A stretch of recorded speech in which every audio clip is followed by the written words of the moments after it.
महर्षि दयानंद सरस्वती जी सत्यार्थ प्रकाश की भूमिका में लिखते हैं कि यह ग्रंथ दो भागों में है, प्रथम पूर्वार्ध और दूसरा उत्तरार्ध। दोनों मिलाकर इसमें 14 अध्याय हैं, 14 समुल्लास हैं। अध्याय को ही इसमें क्या कहा है? समुल्लास।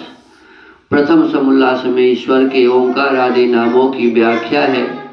द्वितीय समुल्लास में संतानों की शिक्षा। तृतीय समुल्लास में ब्रह्मचर्य, पठन पाठन व्यवस्था, सत्यासत्य ग्रंथों के नाम और पढ़ने पढ़ाने की रीति। चतुर्थ समुल्लास में विवाह और गृहस्थाश्रम का व्यवहार। पंचम समुल्लास में वानप्रस्थ और संन्यासाश्रम की विधि। छठे समुल्लास में राजधर्म। सप्तम समुल्लास में वेदेश्वर विषय। अष्टम समुल्लास में जगत की उत्पत्ति, स्थिति और प्रलय।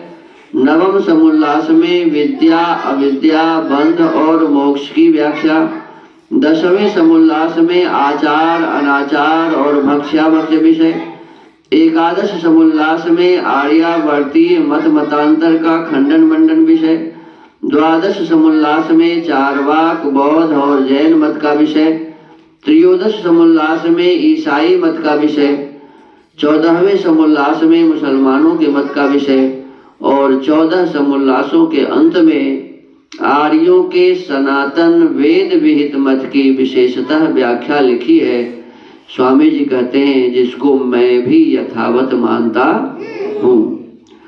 अभी हम सभी प्रथम समुल्लास का स्वाध्याय कर रहे हैं और प्रथम समुल्लास में परमात्मा के मुख्य नाम ओम का वर्णन है। ओम के कितने अर्थ हो सकते हैं, यही अभी प्रसंग चल रहा है। अथ ओंकारार्थः। और इसमें बताया गया कि परमात्मा का नाम विश्व है, परमात्मा का नाम शिव है, परमात्मा का नाम शंकर है। बहुत सारे नाम इसमें बताए हैं। तो कल हमने पढ़ा था कि उस परमात्मा का नाम जो इस संपूर्ण संसार को बनाता है, उसका एक नाम उरुक्रम है। क्या है? उरुक्रम। अनंत पराक्रम जिसके पास है, जिसमें अनंत पराक्रम है। पराक्रम कहते हैं काम करने की क्षमता को। पराक्रम किसे कहते हैं? तो हमारे आपके भीतर जितनी क्षमता है ये साधारण है, तुच्छ है। उस परमपिता परमात्मा के भीतर अनंत पराक्रम है, बहुत अधिक। और उसी पराक्रम के आधार पर संपूर्ण विश्व का वो निर्माण करते हैं। आज बताया है कि वायोते ब्रह्मणे नमोस्तु बृह बृहि वृद्धो, इन धातुओं से ब्रह्म शब्द सिद्ध होता है। परमात्मा के बहुत सारे नामों में एक नाम क्या है? ब्रह्म। जो सबके ऊपर विराजमान, जो सबके ऊपर विराजमान, सबसे बड़ा अनंत बलयुक्त परमात्मा है, उस ब्रह्म को हम नमस्कार करते हैं। परमात्मा का नाम ब्रह्म क्यों है?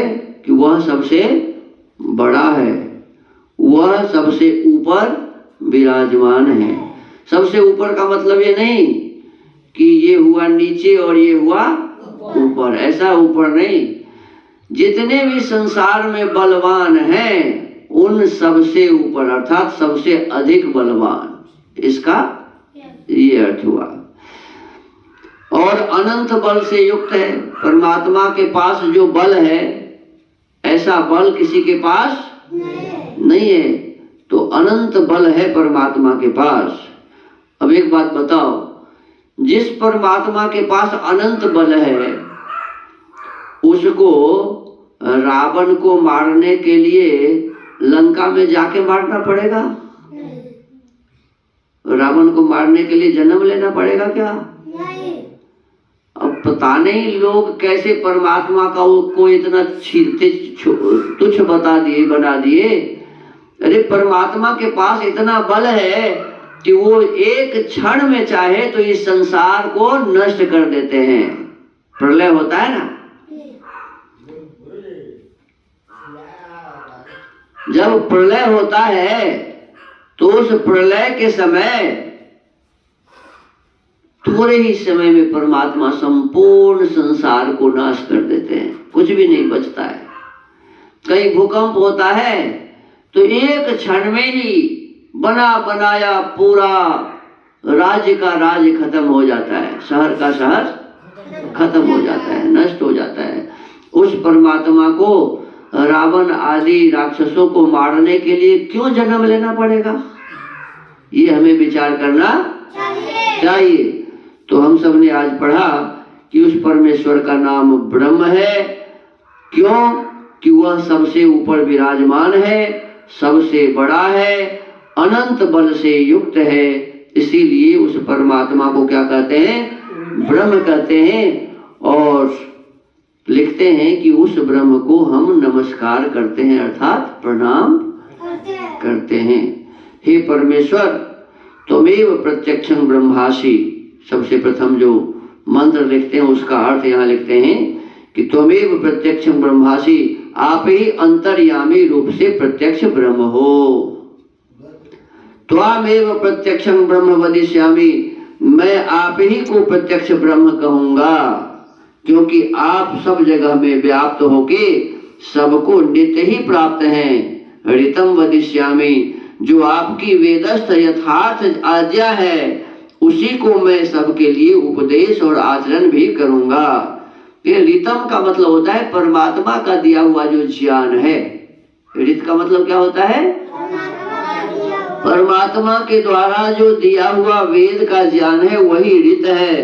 तो कहते हैं जो आपकी वेदस्थ यथार्थ ज्ञान है उसी को मैं सबके लिए उपदेश और आचरण भी करूंगा, स्वयं भी वैसा ही आचरण करूंगा उसी के अनुसार, और दूसरों को भी ऐसा ही शिक्षा दूंगा। सत्यं वदिष्यामि, सत्य बोलूं, सत्य मानूं और सत्य ही करूंगा। उन्हें सत्य बोलूंगा, सत्य मानूंगा और सत्य काम ही करूंगा। तन्माभवतु, सो आप मेरी रक्षा कीजिए।